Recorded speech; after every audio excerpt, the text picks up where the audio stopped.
Bonjour, dans cette vidéo, nous traitons la question 13b. En déduire que le rectangle 0 alpha croix 0 bêta ne contient aucun point x de oméga tel que f de x supérieur ou égal à 1. Donc en déduire, il faut sûrement utiliser le résultat du 13a. Démontrer que l'ensemble E alpha est formé des points K supérieurs ou égal à 0 pour lesquels frac de K plus 1 alpha strictement compris entre 0 et alpha. Donc effectivement, dans le 13b, on va utiliser le 13a. On s'efforcera de faire apparaître des quantités de la forme frac de K plus 1 alpha. Alors, on aura besoin aussi on peut rappeler les hypothèses dont on se servira. On suppose désormais pour les questions 10 à 18, donc en particulier pour la 13, que alpha et bêta sont deux réels strictement positifs, pour lesquels la propriété P inter est satisfaite. Et puis dans la 10, on avait montré que alpha et bêta, entre autres, étaient strictement plus petits que 1. Voilà. Donc on retient que alpha et bêta, ce sont des des réels strictement compris entre 0 et 1, pour lesquels la propriété P inter est satisfaite. Alors on revient au 13b, dont on relit l'énoncé. En déduire que le rectangle 0 alpha croix 0 bêta ne contient aucun point x de oméga tel que f de grand X supérieur ou égal à 1. Ah, on rappelle peut-être ce qu'est grand F, petit f, la fonction f. La fonction f, c'est la fonction qui à tout point de l'ensemble oméga associe le k qui figure dans ses coordonnées, ici. Et si vous prenez un point de oméga, ses coordonnées sont de la forme k alpha plus m, k bêta plus n, et son image par la fonction f, c'est le nombre petit k. Donc là, on va se prendre un point P. On va se prendre un point P de oméga qui appartient au rectangle. Donc ce point P, il a des coordonnées de ce type et on va montrer que en fait K est strictement plus petit que 1. Alors, soit P, un point d'oméga, c'est-à-dire de coordonnées de la forme K alpha plus M, K bêta plus N, qui appartient à ce rectangle.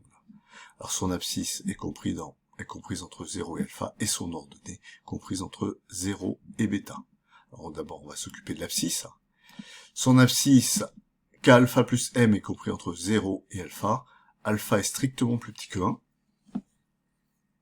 Donc finalement, son abscisse est compris entre 0 et 1, et donc la partie entière de son abscisse, c'est 0.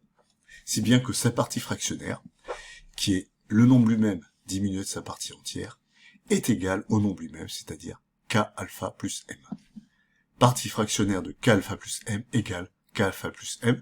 Si on le lit de droite à gauche, ça fait K alpha plus M égale la partie fractionnaire de K alpha plus M. Le nombre est égal à sa partie fractionnaire. Donc, on repart de cette inégalité, c'est-à-dire que l'abscisse est comprise entre 0 et alpha. Son abscisse est confondue avec sa partie fractionnaire. Donc on en déduit que la partie fractionnaire est comprise entre 0 et alpha. Mais la partie fractionnaire de K alpha plus M, c'est la partie fractionnaire de K alpha. Je rappelle que la partie fractionnaire, c'est une fonction qui est périodique de période 1. Et ici, M est un entier relatif. Donc on en déduit cette double inégalité. Et puis comme on veut utiliser la question 13a, il faut faire apparaître un entier plus 1. Donc le K, on l'écrit, K moins 1 plus 1. Et donc on obtient partie fractionnaire de K moins 1 plus 1 alpha, strictement compris entre 0 et, non pas 0 ici, mais alpha. On barre ce 0, ici on met alpha. Ce qu'on a fait pour l'abscisse, K alpha plus M, on peut le faire aussi pour l'ordonnée K bêta plus N. qui, elle, est comprise entre 0 et bêta, ici, et de cette double inégalité, on en déduit celle-ci. Partie fractionnaire de k-1 plus 1 bêta, partie comprise entre 0 et bêta.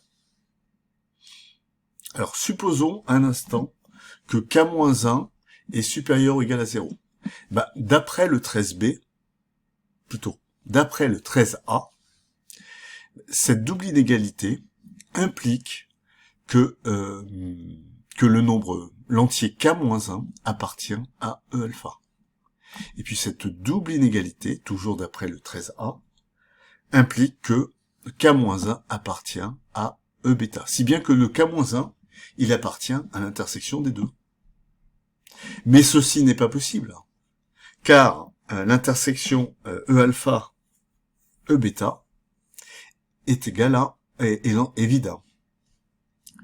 Donc ce nombre-là, un tel nombre n'existe pas.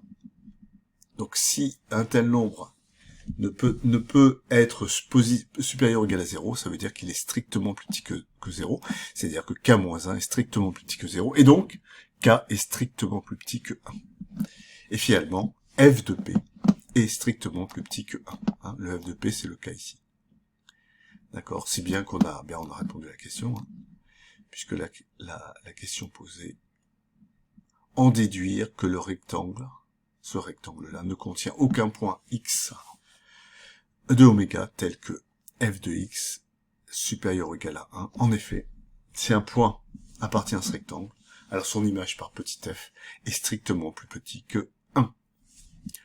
Voilà, merci.